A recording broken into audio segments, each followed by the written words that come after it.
નમસ્કાર, જય શ્રી કૃષ્ણ. શ્રીમદ ભગવદ્ ગીતાનો 34મો શ્લોક આજે આપણે જોવાના છે. 34મા શ્લોકમાં માત્ર સ્વજનોનું વર્ણન છે અર્જુનના, અને અર્જુનના સ્વજનો ખૂબ વધારે છે, માટે બધું વર્ણન બહુવચનમાં છે. માત્ર સ્વજનોનું વર્ણન શા માટે આવ્યું તેના માટે આપણે થોડુંક વિચારવું પડે. શ્રીમદ ભગવદ્ ગીતાના યુદ્ધનો 10મો દિવસ, ભીષ્મ પિતામહ બાણશૈયા ઉપર. આ જોઈને દિવ્ય દ્રષ્ટિજ્ઞ સંજય ધૃતરાષ્ટ્ર પાસે સંવાદની શરૂઆત, બંને સેનાનું વર્ણન, બંને સેનાના વર્ણન પછી શંખનાદ થયા પછી પાંડવોના હૃદયો ચીરાઈ ગયા. પાંડવોના હૃદયો ચીરાયા પછી અર્જુન થોડો કેફમાં આવ્યા પછી એને ભગવાનને ઓર્ડર કર્યો, સેનયોર ઉભયોર મધ્ય, બે સેનાની વચ્ચે લઈ જાઓ. ભગવાને તે રથ બે સેનાની વચ્ચે ભીષ્મ અને દ્રોણની સામે ઊભો કર્યો. રથ ઊભો થતા ભગવાને કીધું કે કુરુનીતિ જો. અને અર્જુને એક ભૂલ કરી નાખી, સ્વજનોને જોયા. પહેલી ભૂલ સૂક્ષ્મ અહંકાર, બીજી ભૂલ ભગવાનને ઓર્ડર, અને ત્રીજું કુરુનીતિ ન જોતા સ્વજનોને જોવા લાગ્યું. આમ તો માણસ માત્ર ભૂલને પાત્ર, પણ ભૂલ સુધારવાનો પ્રયત્ન કરવો જોઈએ. શર્ટના બટન આપણે મારીએ ને, જો પહેલા બટનમાં ભૂલ થાય તો છેલ્લે સુધી ભૂલ થઈ. અને ભૂલ સુધારવા માટે ઘણા ભાઈઓ શું કરે, શર્ટના બટનને નીચે બે છેડા સરખા કરી ખેંચવાનો પ્રયત્ન કરે તો બધા બટન તૂટી જાય. ઉપરનું એક બટન ખોટું તો બધા બટન ખોટા, અને બધા બટનને સુધારવા માટે ફરીથી ખોલીને માળવા પડે. બસ ગીતા અર્જુન પાસે આ પ્રયત્ન કરાવડાવે છે. અર્જુને સ્વજનોને જોયા, અને સ્વજનોને જોયા પછી અર્જુનને વિષાદ થયો. વિષાદ થયા પછી સિદ્ધંતિ મમ ગાત્રાણી ભ્રમતીવ ચ મે મન, 8 લક્ષણો આપણે જોયા. 8 શરીરના લક્ષણો જોયા પછી નિમિત્તાની ચ વિપરીતાની, વિપરીત નિમિત્તો દેખાવા લાગ્યા. અને વિપરીત નિમિત્તો દેખાવા માંડ્યા પછી અર્જુન પોતાનો નિર્ધાર ભગવાન પાસે રજૂ કરવા માંડ્યો. નકાંક્ષે વિજયમ કૃષ્ણ ન ચ રાજ્યન સુખાની ચ. મારે આમાંનું કંઈ જ જોઈતું નથી. મૂળ મુદ્દો અર્જુનનો એવો છે કે મારે આ સ્વજનો સાથે યુદ્ધ કરવું નથી. અને એટલા માટે અર્જુન બોલે છે 33મા શ્લોકમાં, યેષામર્થે કાંક્ષિતન્નો.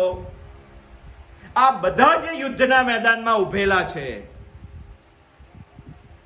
જો રાજ્ય, ભોગ અને સુખ આમના માટે જ સ્વીકારવાનું હોય, આમના માટે જ વિચારવાનું હોય, તો આ બધા તો ધન અને પ્રાણનો ત્યાગ કરીને યુદ્ધના મેદાનમાં ઉભેલા છે. અચ્છા, આ બધા એટલે કોણ? અર્જુને તો કીધું યેષામર્થે કાંક્ષિતન્નો. આ બધાના માટે પણ અમે રાજ્ય, ભોગ અને સુખ જો ઈચ્છતા હોય તો આ બધા તો પ્રાણાંશ ત્યક્ત્વા ધનાની ચ, પ્રાણ અને ધનનો ત્યાગ કરીને ઉભેલે. આ બધા એટલે કોણ? આ બધા એટલે 34મો શ્લોક. આચાર્ય પિતરઃ પુત્ર તથેવ ચ પિતામહ માતુલા વસુરા પૌત્ર શ્યાલા સંબંધિનસ્તથા. અર્જુનનો પ્રશ્ન છે કે ભગવાન મને પ્રેય દેખાતું નથી અને શ્રેય મને સમજાતું નથી. બસ એક્ઝેક્ટ અર્જુન આપણો પ્રતિનિધિ છે. આપણને પણ આવું જ થાય છે. પ્રેય દેખાતું નથી,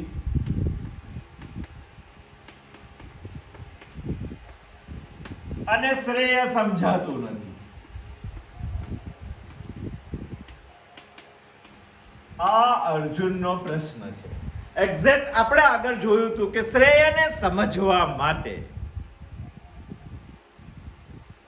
નિર્મળ અંતઃકરણ જોઈએ.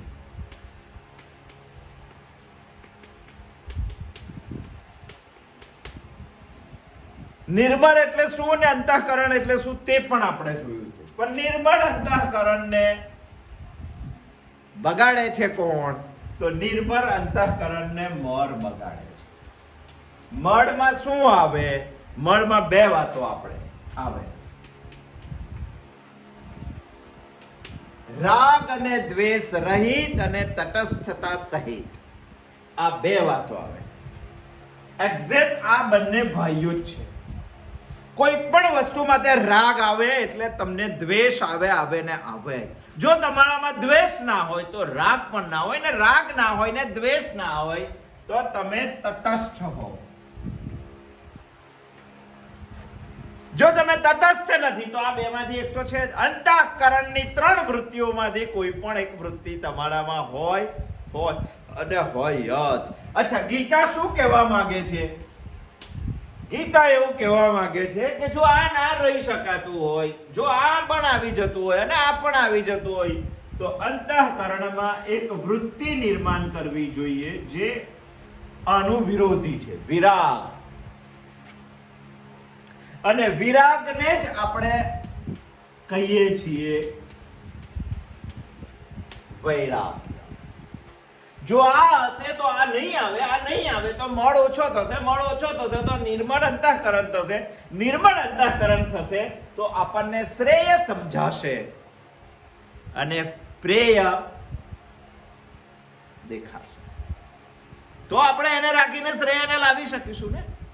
પ્રશ્ન આપણને એવો ઉભો થાય કે અર્જુન 2 વાતો સુધી તો આવી ગયો.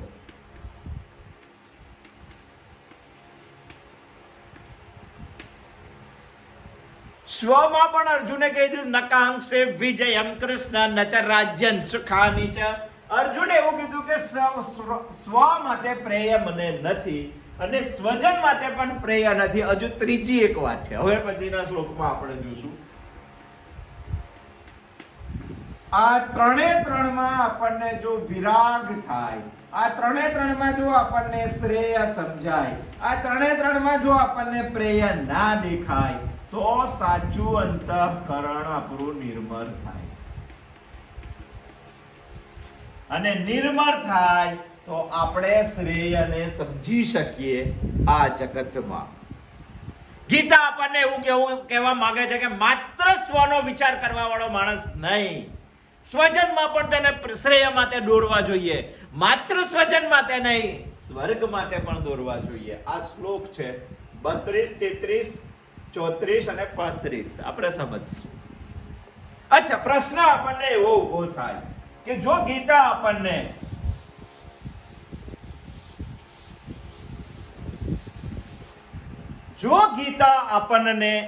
સ્વજન માટે ના પાડતી હોય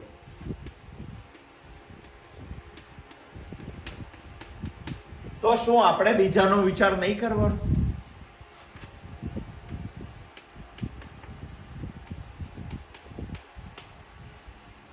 પુત્રનો વિચાર નહીં કરવાનો, પત્નીનો વિચાર નહીં કરવાનો, પિતાનો વિચાર નહીં કરવાનો? ના, આ બધું જ કરવાનું. કારણ કે ગીતા સંન્યાસ લેવાનું આપણને કહેતી નથી. ગીતા સંસારમાં રહેવાનું આપણને કહે છે. આ બધું જ કરવાનું, આ બધું કર્તવ્યમાં આવે. માણસે ભૂલવું ના જોઈએ. પરંતુ આ બધું શ્રેય માટે, પ્રેય માટે નહીં, આ બધું શ્રેય માટે કરવું.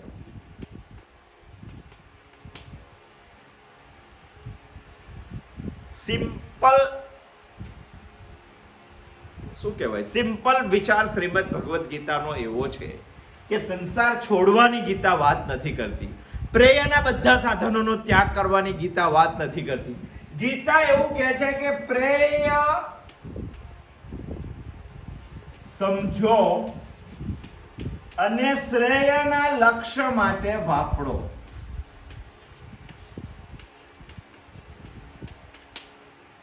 પ્રેયનો મારે ઉપયોગ કરવાનો પણ શ્રેયના લક્ષ્ય માટે. જો શ્રેયનું લક્ષ્ય ના હોય તો દુનિયાની પ્રત્યેક પ્રેય ચીજ મને દુઃખ સિવાય કંઈ આપશે નહીં. દુઃખ સિવાય કંઈ આપશે. માણસને આ સમજાવવું જોઈએ. અને એટલે જ શ્રીમદ ભગવદ ગીતા કહે છે કે સ્વમાં પણ શ્રેય જોવાનું, સ્વજનમાં પણ શ્રેય જોવાનું અને સ્વર્ગમાં પણ શ્રેય જોવાનું. જો ન દેખાતું હોય તો પ્રેય તો નય જ. શંકરાચાર્યનો બહુ સુંદર ઇતિહાસ છે, સમજવા જેવો છે. શંકરાચાર્ય, શ્રીમદ આદ્ય શંકરાચાર્ય બહુ નાની ઉંમરે સંન્યાસ લેવાની વાત કરે છે. વાત નહીં, સંન્યાસ લે છે. ઘણા બધા તત્કાલીન બ્રાહ્મણો શંકરાચાર્યનો વિરોધ કરતા હતા. શા માટે? અરે એટલા માટે કે જીવનમાં શાસ્ત્રોએ નક્કી કરેલી વાત છે આપણા કે પહેલો બ્રહ્મચર્ય આશ્રમ, પછી ગૃહસ્થ આશ્રમ, પછી વાનપ્રસ્થ આશ્રમ અને છેલ્લે આવે સંન્યાસ્થ આશ્રમ. અને શંકરાચાર્ય પહેલા જ સંન્યાસ્થ આશ્રમ લેવા માટે તૈયાર લે છે સંન્યાસ. અને ત્યારે શંકરાચાર્યની માં શંકરાચાર્યને સમજાવે છે કે બેટા આ સંન્યાસ ન લેવાય. અને ત્યારે શંકરાચાર્ય એમની માને સમજાવે છે. સમાજના લોકોને તો સમજાવે જ છે, પરંતુ એમની માને સમજાવે છે. શું સમજાવે છે ખબર છે? ખૂબ જ સુંદર સમજણ છે શંકરાચાર્યની.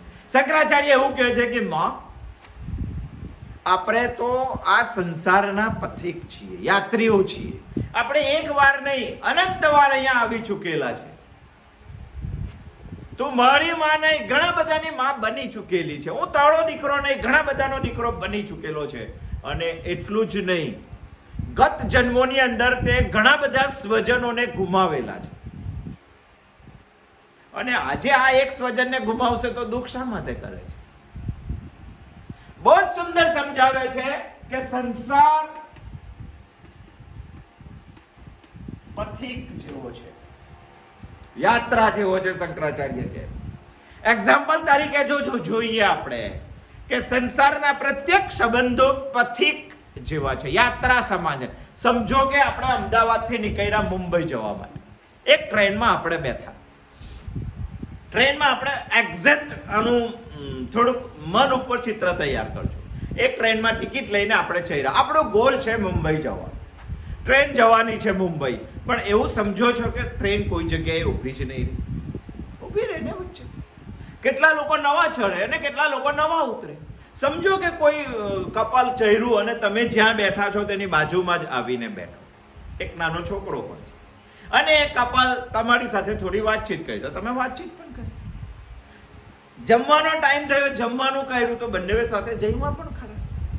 એકબીજા માટે પ્રેમ થઈ ગયો, એકબીજા માટે લગાવ થઈ ગયો, એકબીજા માટે લાગણી થઈ ગઈ, એકબીજા સંબંધી જેવું વર્ણન તમે કરવા લાગ્યા. સમજો કે આ તમારી સાથે યાત્રા કરનાર પથિકને વલસાડ ઉતારવાનું છે.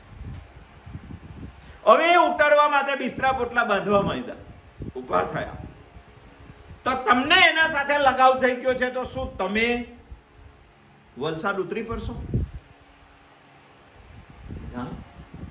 કારણ કે તમને લક્ષ્યમાં છે કે મુંબઈ જવાનું છે, અને મુંબઈ જવાનું હોય તો તમે વલસાડ ઉતરતા નથી. એની સાથે લગાવ હોય તો પણ, કારણ કે લક્ષ્ય તમને ખબર છે. અરે તમે અમદાવાદથી મુંબઈ જાઓ, એમાં કેટલાય લોકો ચડે, કેટલાય લોકો ઉતરે, અને જે તમારા ડબ્બામાં ચડે અને ઉતરે એમાંથી કેટલાય લોકો સાથે તમને સંબંધ થઈ જાય, તમારી વાતચીત થઈ જાય, તમે મદદ કરો, તમે ટેકો આપો. આ મદદ, આ હેલ્પ. સમજો કે અમદાવાદથી મુંબઈ જવાની એક યાત્રા આ જીવનની પણ એક યાત્રા છે, પહેલા વર્ષથી 70 વર્ષ સુધીની.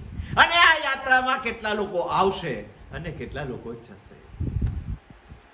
પહેલી યાત્રા સાથે જો આ યાત્રાને સમજાવ, તો શંકરાચાર્ય એમની માને સમજાવે છે. મુખ્ય વિષય છે સ્વજન, અને માટે આપણે સ્વજન ઉપર સમજીએ છીએ. અને શંકરાચાર્ય એમની માને શ્રેય સમજાવે છે, અને એમની માં શંકરાચાર્યને પ્રેય સમજાવે છે. માના અંતિમ સંસ્કારમાં સંન્યાસ્થ હોવા છતાં શંકરાચાર્ય સ્વયં ઘેર આવે છે, કર્તવ્ય બજાવે છે. મને દુનિયાની પ્રત્યેક વસ્તુમાં શ્રેય દેખાવું જોઈએ, અને શ્રેય માટે જ તેનો હું ઉપયોગ કરવો જોઈએ. આવી એક દ્રષ્ટિ શ્રીમદ ભગવદ્ ગીતા આપણને આપવા માંગે.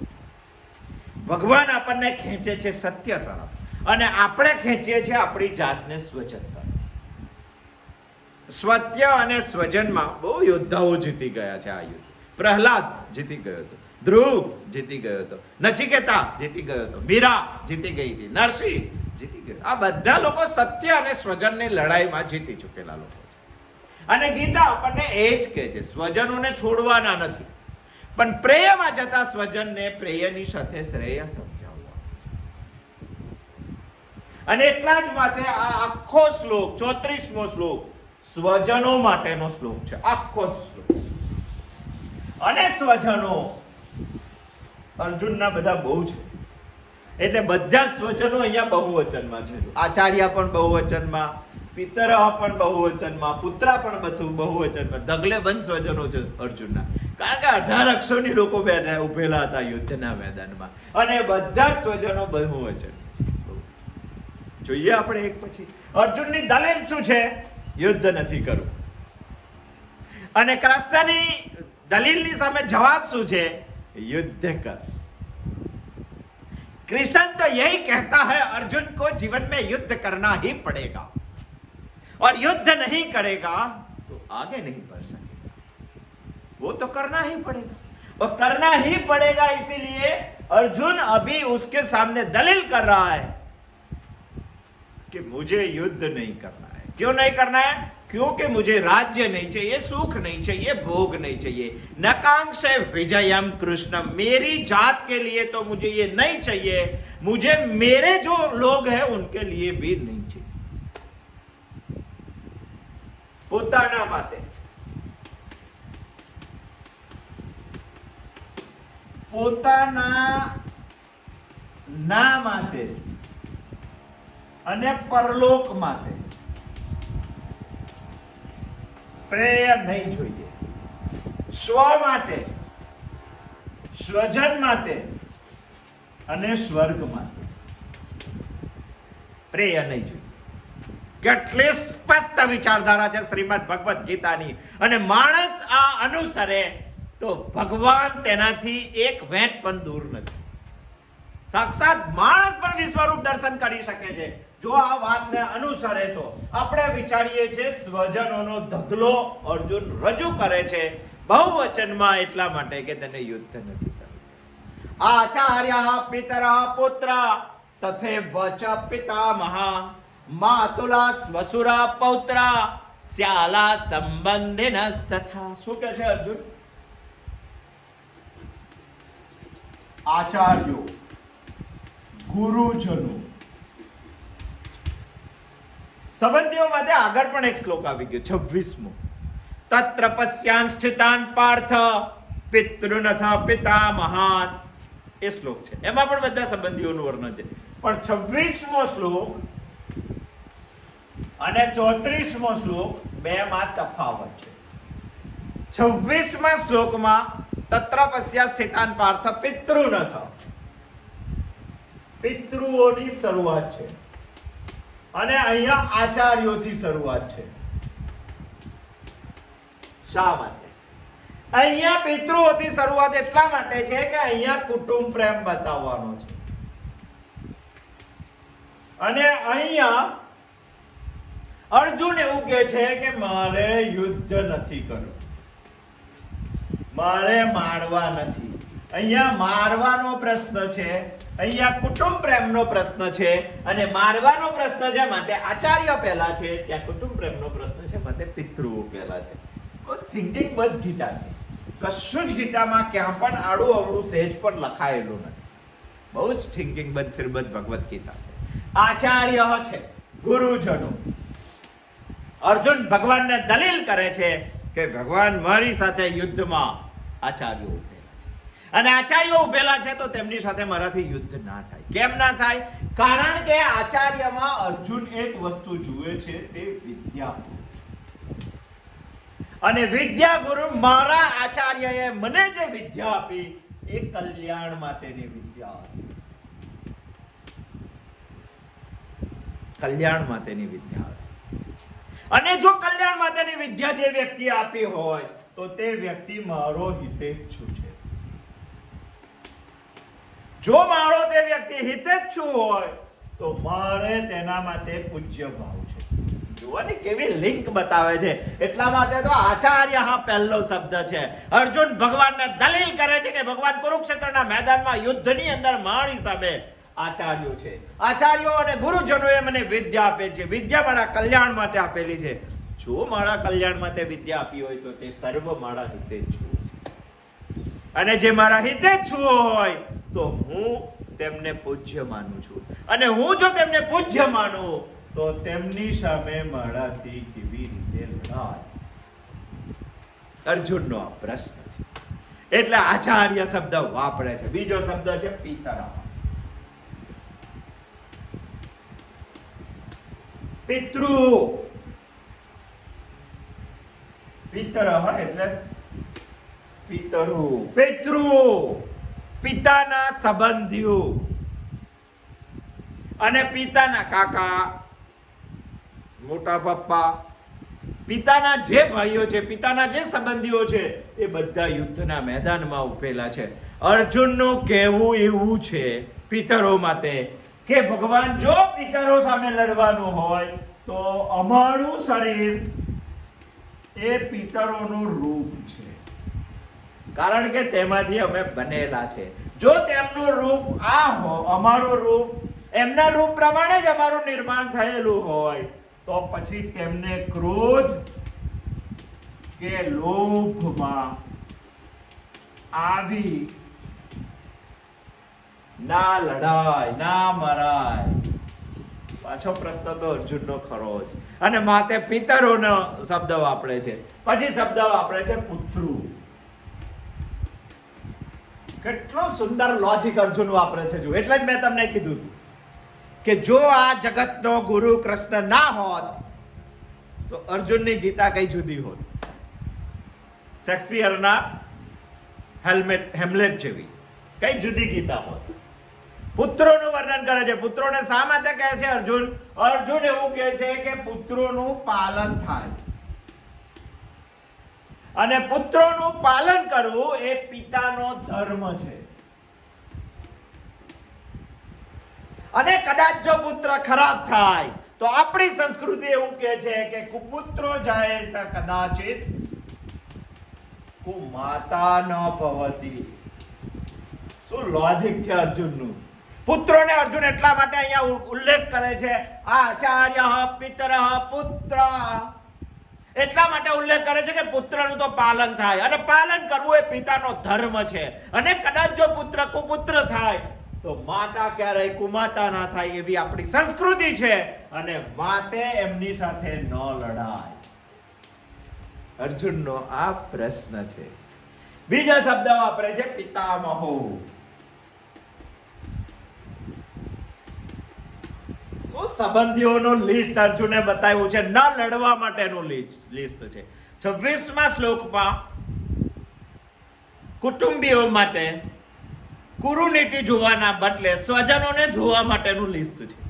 અહીંયા ન લડવા માટેનું લિસ્ટ છે. પિતામહો, પિતામહો એટલે પિતાના પિતાઓ. અર્જુન એવું કહે છે કે આ જે પિતામહો છે તે અમારા પિતાના પૂજ્ય છે, અને જો અમારા પિતાના જે પૂજ્ય છે તે અમારા માટે પરમ પૂજ્ય છે. અને જો પરમ પૂજ્ય હોય તો એની સાથે લડાય. શું વાત છે અર્જુનની! દલીલ તો જુઓ. એની સાથે લડાય ના, એની સેવા કરાય, એને સુખી કરાય, એના આશીર્વાદ લેવાય. આ દલીલ છે અર્જુનની શ્રીમદ ભગવદ ગીતાના 34મા શ્લોક દ્વારા ભગવાનને યુદ્ધ ના કરવા માટેની. માતુલા, મામાઓ. અર્જુન એવું કહે છે કે યુદ્ધના મેદાનમાં મામાઓ પણ મારી સાથે ઉભેલા છે. અને અર્જુનનું લોજિક એવું છે કે મા એટલે નિસ્વાર્થતાની મૂર્તિમંત ચૈતન્ય. એક જબરજસ્ત નિસ્વાર્થતાનો જો ભરપૂર ભંડાર હોય તો તે માં છે. અને આવી માં જો મારા જીવનમાં આદર્શ હોય તો એક પ્રશ્ન એવો ઊભો થાય કે માં આવી ક્યાંથી? સમજો કે તમને કોઈ સુંદર દ્રાક્ષ ખવડાવે તો તમને તરત પ્રશ્ન થાય કે ક્યાં મળે છે. અને માં જો તમને નિસ્વાર્થતાનો પાઠ શીખવાડે તો તરત પ્રશ્ન થાય કે માં ક્યાં છે? અને તરત જવાબ મળે મોસાળ. આપણે નાના હતા ત્યારે મોસાળ માટે આપણને વિશેષ પ્રેમ હતો. વેકેશન પડે એટલે મામાના ઘેર. પેલું ગીત પણ હતું, મામાનું ઘર કેટલે દીવા બરે એટલે. શા માટે એવું કહેવામાં આવતું? દીવો એક તેજનું પ્રતીક છે. અને નિસ્વાર્થતામાં તાકાત છે ત્રેજ ઊભું કરવાની. અને મારી માં જો નિસ્વાર્થ હોય તો મારી માં જ્યાંથી શીખી છે તેવો ભંડાર મોસારમાં છે, અને મોસારમાંથી મળે એક તેજનું સ્વરૂપ શીખવું જોઈએ. એટલા માટે દીવો બળે એટલે, અને એટલે મારી માં એટલે માં વત્તા માં બરાબર મામા. એ જ આવી નિસ્વાર્થતાનો ભંડાર, એટલે આવ્યો મોસાર માટેનો પ્રેમ. અર્જુનનું કહેવું એવું છે કે ભગવાન આવા તેજ પુંજ છે જ્યાંથી મને મેળવી શકાય છે, એવા જે મામાઓ છે તે યુદ્ધના મેદાનમાં ઊભા છે, એમની સામે લડાય. અર્જુનનો આ પ્રશ્ન છે. શ્વસુરા,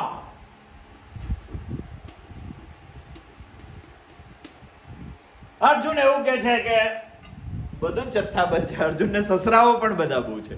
સસરાઓ એટલે શ્વસુરા એટલે એમના ભાઈઓના સસરાઓને પણ અર્જુન આમાં ગણાય છે. જીવનમાં વ્યક્તિ જે તેને સમર્પિત થઈ જાય છે તેને વિશેષ પ્રેમ કરે છે, અને તે છે પત્ની. જો પત્નીને આપણે પ્રેમ કરતા હોય તો પત્નીના પિતાને પણ કરવો જોઈએ. અને અર્જુન ભગવાન પાસે એવી દલીલ કરે છે કે જે પત્નીનો પિતા છે એ મારો પણ પિતા છે. હોય જ ને, સસરા પ્રત્યે વિશેષ પ્રેમ, અને સસરાને પણ જમાઈ પ્રત્યે વિશેષ પ્રેમ. આમ તો એવું કહે છે કે દામાદા દસમો ગ્રહ, જમાઈ એક 10મો ગ્રહ છે. 9 ગ્રહ તો છે જ, પણ 10મો જમાઈને કીધો છે. એવું હોતું નથી. કોઈક જગ્યાએ હોય પણ ખરું. રમૂજમાં કહીએ તો એક પતિ પત્ની સુંદર જીવતા હતા. એકવાર બન્યું એવું કે બેન પિયર ગયા, અને પિયરથી એમના પપ્પાનો એક આંબો બહુ સરસ આવેલો હતો. એટલે 2 કેસર કેરી લાવ્યા, અને 2 કેસર કેરી લાવ્યા પાકેલી મસ્ત, અને પતિને આપી જમતી વખતે. અને પત્નીને એવું કે હું બતાવીશ એટલે મારા પતિ ખુશ થશે, અને મને કહેશે કે વાહ, તારા પપ્પાએ મારા માટે કેરી મોકલી, ખુશ થઈ જશે. એટલે જમતી વખતે સરપ્રાઈઝ આપીને કેરી બહાર કાઢી અને એના પતિને પીરસી, અને એના પતિએ કંઈ બહુ રિસ્પોન્સ ના આપ્યો. એટલે પત્નીએ પૂછ્યું કે કેરી કેવી લાગી? તો કે સારી છે. પણ ક્યાંથી લાવ્યા તે પતિએ ના પૂછ્યું. એટલે પત્નીએ કીધું કે મારા પપ્પાએ મોકલાવી છે તમારા માટે. પણ કોઈ બહુ સારો રિસ્પોન્સ ના આપ્યો. એટલે પત્નીએ પૂછ્યું કે કેમ, બરાબર ના લાગે? તો કે ના, બરાબર છે, પણ તારા પપ્પાએ કેરી મોકલી, કરંડિયો થોડો મોકલ્યો. અને પેલી જ્યારે પિયર ગઈ ત્યારે પાછી કીધું કે પપ્પા, તમારા જમાઈ એવું કહેતા હતા કે કેરી મોકલી, કરંડિયો થોડો મોકલ્યો. અને પપ્પાએ બીજી વખત કરંડિયો મોકલ્યો. પછી જમવા બેઠા તો પણ રિસ્પોન્સ નહીં. પત્નીએ પૂછ્યું કે હજુ બરાબર ના લાગી? અરે કરંડિયો મોકલ્યો, આંબો થોડો આપ્યો છે. અને પેલી પિયરમાં જઈને પાછું કીધું કે પિતાએ કીધું કે આંબો આપી દીધો, જાઓ. જમતી વખત ફરી પાછી વાત કે પપ્પાએ તમને આંબો આપ્યો છે. તો કે આંબો આપ્યો છે, જ્યાં ઊભો તે ખેતર થોડો આપ્યો છે, ત્યાં સુધી જઈ શકે છે, છતાં પણ પિતા તેના માટે વિશેષ વિચારી શકે છે. એટલા માટે અર્જુન કહે છે કે આવા શ્વસુરો સામે ઉભેલા છે, એમની સામે લડાય. એ પણ મારા પિતા જ ગણાય, અને એ જો મારા પિતા ગણાય તો તેમની સામે લડાય. આચાર્ય પિતર પુત્ર તથે વચ પિતામહ માતુલા વસુરા પૌત્ર શાલા સંબંધિનસ્તથા. પૌત્ર, અર્જુન એવું કહે છે કે પૌત્ર એટલે પુત્રનો પુત્ર.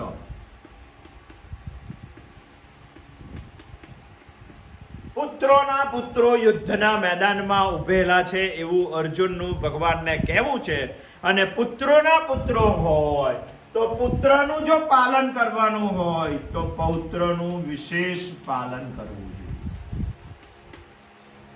વિશેષ પાલન કરવું જોઈએ. આપણી પહેલી, બીજી અને ત્રીજી પેઢી, પહેલી પેઢી અને ત્રીજી પેઢીનું અનુસંધાન થાય. એને વિશેષ પ્રેમ એટલા માટે હોય છે કે દીકરો તેનો મુદ્દલ છે, તો દીકરાનો દીકરો તેનું વ્યાજ છે. માણસને વ્યાજ બહુ વાળું હોય, મુદ્દલ સેફ હોય. માટે દાદાને પૌત્ર માટે વિશેષ પ્રેમ. અને વિશેષ પ્રેમ એટલા માટે હોય કે પૌત્ર ફ્રી હોય, અને દાદા પણ ઘરે ફ્રી હોય. મધ્યમ જે પુત્ર છે એ આજીવિકા માટે બહાર જતો. એકને અનુભવ લેવાનો છે અને એક અનુભવનો ભંડાર છે, અને એટલા માટે બંનેનો સ્વભાવ પણ થોડો સરખો થઈ જાય છે. આપણે કહીએ છીએ કે માણસની જેમ ઉંમર વધારે એમ માણસ બાળક જેવો થાય, અને બાળક તો ઘરે છે જ, પુત્રનો પુત્ર.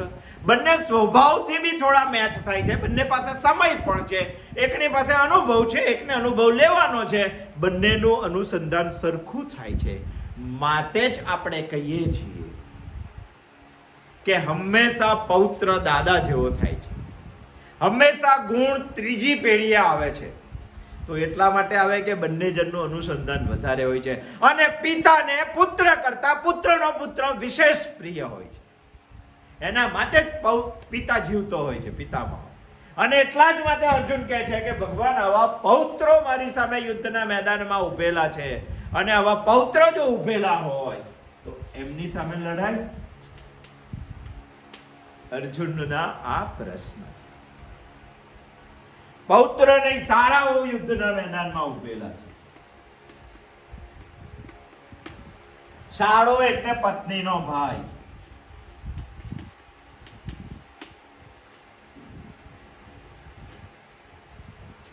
અર્જુનને કોઈ પણ માણસને સગા સંબંધીઓ કરતા સાસરી પક્ષના સંબંધીઓ વિશેષ લાગે છે, કારણ કે જેના સંબંધી છે એની સાથે એને પ્રેમ. એટલે અર્જુનનો પ્રશ્ન છે કે આપણી સાથે લડાય. અને બીજી એક વધારાની દલીલ કરતા અર્જુન કહે છે કે ભગવાન, ખાલી આટલા સંબંધીઓ નથી ઉભા, આટલા જ લોકો નથી ઉભેલા, બીજા પણ ઘણા બધા મારા સંબંધીઓ છે, પણ બીજા ઘણા બધા સંબંધીઓ છે, એને એક શ્લોકમાં સમાવિષ્ટ કરવાનું અઘરું છે. એટલા માટે અર્જુન બોલે છે કે અન્ય સંબંધીઓ.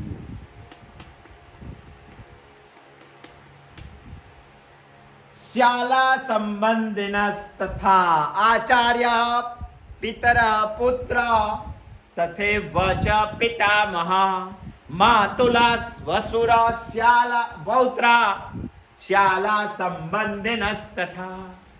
અંતે અર્જુન કહીને છે કે અન્ય સંબંધીઓ પણ યુદ્ધના મેદાનમાં ઉભેલા છે. સંબંધીઓ એટલે સમાન રીતે બંધાયેલા.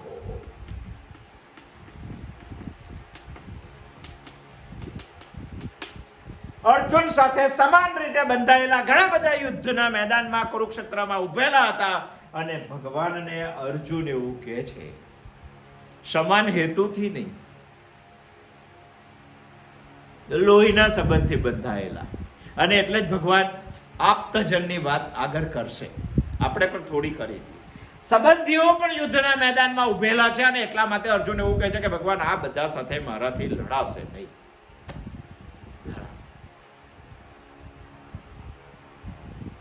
અને લડાશે નહીં એટલા માટે અર્જુન આટલા બધા જ લોકોનું વર્ણન કરીને કહે છે કે ભગવાન, હું કુરુક્ષેત્રના મેદાનમાં આ બધા વર્ણન, આ બધી દલીલો, અને આ બધી દલીલોનો એક જ જવાબ છે, મારે યુદ્ધ કરવું નથી, આમની સાથે યુદ્ધ કરવું નથી. ભગવાન એને સંકેતમાં એવું કહે છે. શું કહે છે ભગવાન? કઈ કહે છે, શું કહે છે ભગવાન? એવું કહે છે કે અર્જુન, આપણે ઢોલ નગાડા વગાડ્યા, શંખનાદ કર્યો, બધી તૈયારીઓ કરી, વિરાટ નગરીમાં મિટિંગો કરી, અને આ બધું તૈયાર થઈ ગયા પછી હવે કુરુક્ષેત્રના મેદાનમાં યુદ્ધ નક્કી થઈ ગયું. સંધિઓ પણ કરી ચૂક્યા આપણે, વિસ્તીઓ પણ કરી ચૂક્યા આપણે, ન થયું અને યુદ્ધના મેદાનમાં આવીને ઉભા. તે કીધું કે બે સેના વચ્ચે રથ લઈ જાઓ, અને લઈ ગયા.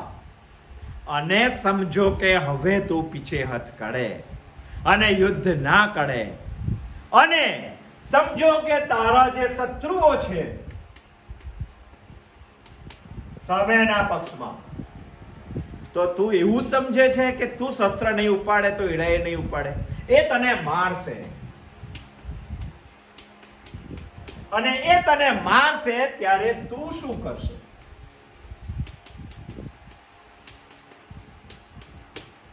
બસ અર્જુન આનો જવાબ આપવાનો છે. શું જવાબ આપે છે?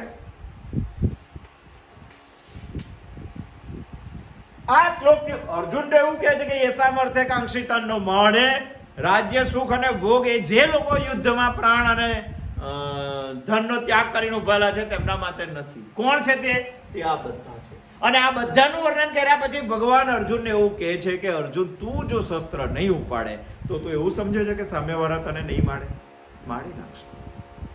અને તને મારશે ત્યારે તું શું કરશે? તેનો જવાબ અર્જુન આપે છે 35મા શ્લોક. સાબિત કર્યું અર્જુને તો ભગવાન પાસે કે ભગવાન, મને સ્વ માટે પ્રેય નથી જોઈતું અને સ્વજન માટે પણ પ્રેય નથી જોઈતું. આ શ્લોકમાં એને કીધું. હવે સ્વજન માટે પ્રેય નથી જોઈતું તો આપણે સમજી લેવું કે તેનું અંતઃકરણ નિર્માણ થઈ ગયું છે? ના. સ્વજન માટે પ્રેય શા માટે નથી જોઈતું?